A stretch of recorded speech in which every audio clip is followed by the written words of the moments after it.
राम राम जी। आप देख रहे हैं टुडे हरियाणा यूट्यूब चैनल। जो भी साथी चैनल पर पहली बार आए हैं वो चैनल को सब्सक्राइब कर लीजिए। आइए आपको बताते हैं आज हरियाणा की 25 बड़ी खबरें। हरियाणा में मानसून अब पूरी तरह से रफ्तार पकड़ चुका है। प्रदेश के 17 जिलों में तेज बारिश दर्ज की गई, जिसमें पलवल जिले में सबसे ज्यादा 103 मिलीमीटर बारिश हुई है। बारिश के चलते गुरुग्राम और फरीदाबाद जैसे बड़े शहरों में पानी भर गया, जिससे गाड़ियों की लंबी कतारें लग गई और जाम की स्थिति बन गई। मौसम विभाग ने आज राज्य के 13 जिलों में येलो अलर्ट जारी किया है। लोगों को सलाह दी गई है कि बारिश के दौरान संभल कर घर से निकलें और जल भराव वाले रास्ते से बचें।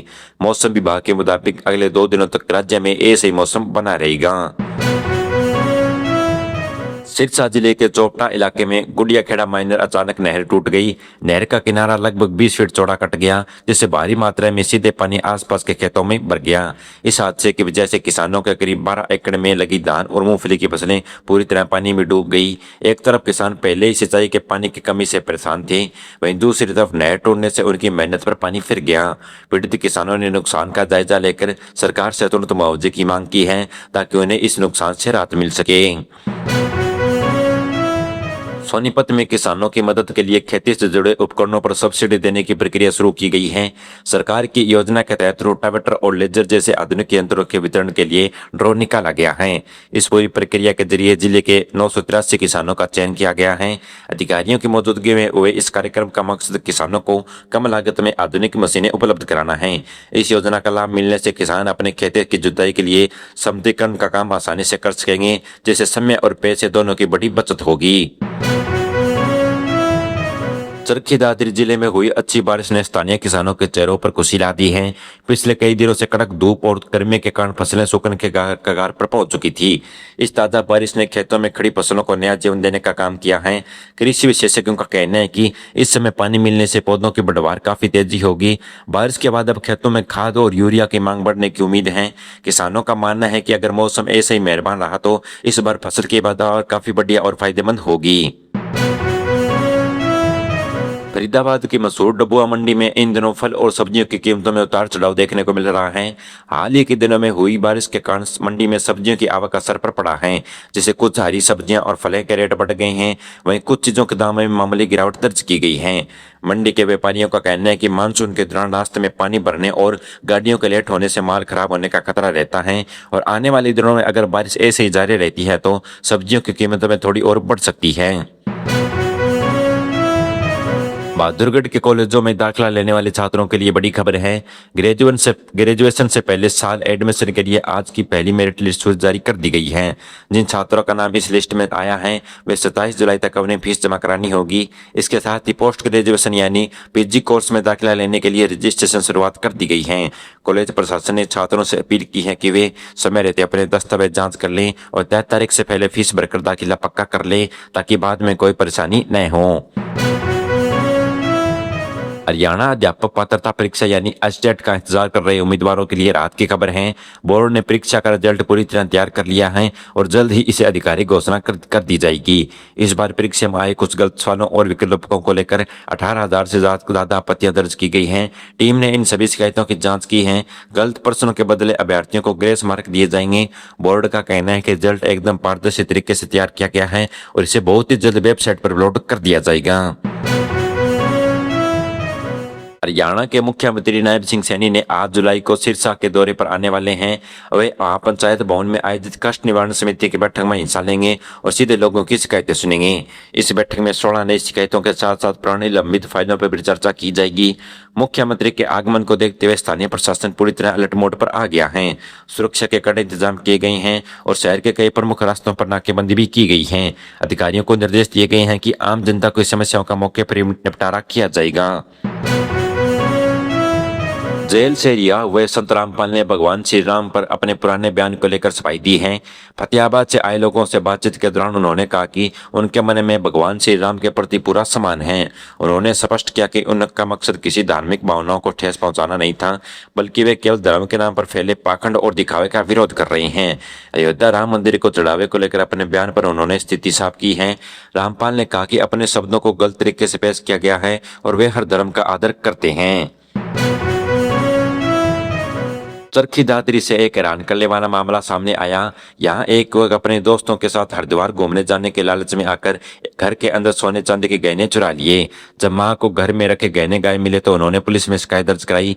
जांच के दौरान पुलिस को पता चला कि यह हरकत महिला अपने बेटे के दोस्तों के साथ आकर की थी। पुलिस ने मां की शिकायत के आधार पर बेटे और दोनों साथियों को मामला दर्ज कर लिया है और चोरी हुए आभूषणों की बरामदगी की कोशिश भी जुटी हुई है।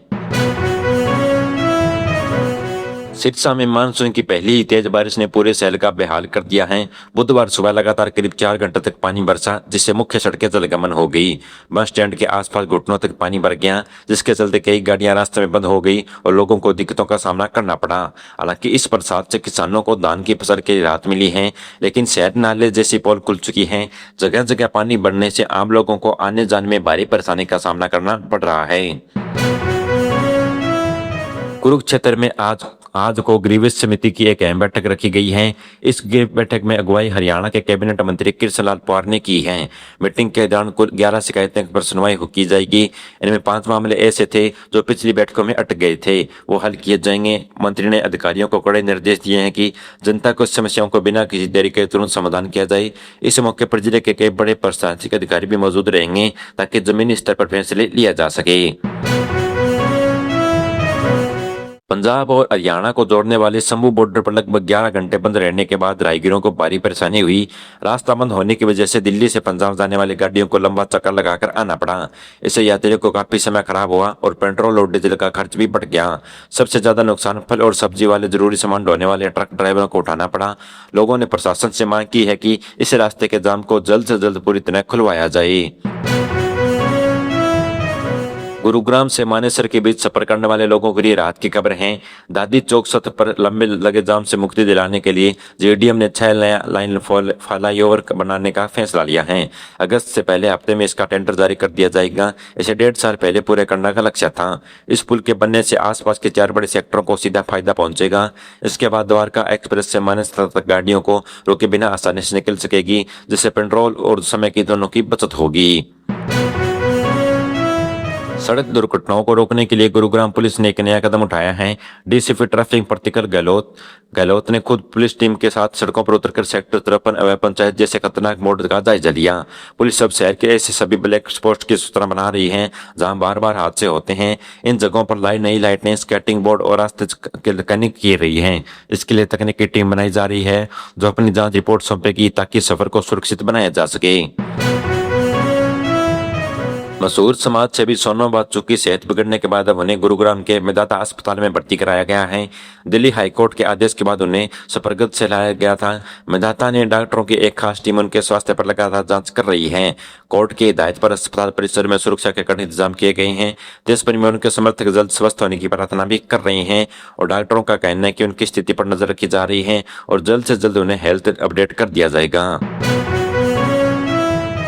हरियाणा उच्च शिक्षा विभाग ने सरकारी कॉलेजों में प्रिंसिपलों के ऑनलाइन तबादले को लेकर नए निर्देश जारी किए हैं। विभाग ने स्पष्ट किया है कि जब तक सभी कर्मचारी अपना एचआरएम रिपोर्ट यानी पोर्टल पर डाटा अपडेट नहीं करेंगे तब तक ट्रांसफर की फाइलें आगे नहीं बढ़ेगी। इसके लिए 30 जुलाई के सभी रिकॉर्ड जांच करने की तारीख दी गई है। उन शिक्षा अधिकारियों ने सभी कॉलेज प्रबंधकों को कहा है कि वे अपने स्टाफ के कागजात जल्दी सत्यापित कर दें ताकि आने वाले दिनों में ऑनलाइन प्रक्रिया बिना रिकॉर्ड के की जा सके। हरियाणा में मतदाता सूची की सफाई के दौरान एक बड़ा आंकड़ा सामने आया है। राज्य के करीब 34 लाख से अधिक फर्जी या दूसरे शहर जा चुके वोटरों के नाम सूची से हटाए जा चुके हैं। निर्वाचन आयोग के अनुसार 16 जिलों में घर घर जाकर जांच का काम पूरा हो चुका है। अब केवल 18,650 लोगों का वेरिफिकेशन बाकी बचा है। मुख्य चुनाव आयुक्त ने जानकारी दी है कि निष्पक्ष चुनाव कराने के लिए यह कदम उठाया गया है। पूरी प्रक्रिया होते ही नई वोटर लिस्ट और सार्वजनिक कर दी जाएगी। सोनीपत में हरियाणा रोडवेज ने कर्मचारियों के खिलाफ मोर्चा खोल दिया है। साझा मोर्चा बैनर तले डिपो में हुई बैठक के दौरान कर्मचारियों ने आंदोलन और तेज करने का ऐलान किया है। यूनियनों का आरोप है कि सरकार उनकी पुरानी मांगों को लेकर लागू कर सकती है। अपनी मांगों के समर्थन में रोडवेज कर्मचारियों ने 25 जुलाई को राज्य के परिवहन मंत्री के आवास को घेराव करेंगे। कर्मचारियों का कहना है कि अगर सरकार में उनकी मांगे पूरी नहीं होती है तो बस सेवा रोकने का बड़ा कदम उठाया जाएगा। जींद रेलवे स्टेशन से शुरू हुई देश की पहली हाइड्रोजन ट्रेन को लेकर मुसाफिरों में काफी उत्साह देखा जा रहा है। बिना डीजल और बिना पानी से बचे गैस से चलने वाली इस ट्रेन में सफर करने वाले लोगों की लगातार संख्या बढ़ रही है। इससे धुआं बिल्कुल नहीं निकलता, जिससे हवा साफ रहती है। ट्रेन के भीतर सीटें बहुत आरामदायक हैं और डिब्बे पूरी तरह ठंडे हैं। रेलवे अधिकारियों का कहना है कि यात्रियों की बढ़ती संख्या को देखते हुए आने वाले दिनों में इस स्पेशल ट्रेन के डिब्बों की संख्या में और संख्या बढ़ाई जा सकती है। मेरे द्वारा बताई गई खबरें आपको कैसी लगी, कमेंट बॉक्स में जरूर बताइएगा। चैनल को सब्सक्राइब कर लीजिए। धन्यवाद।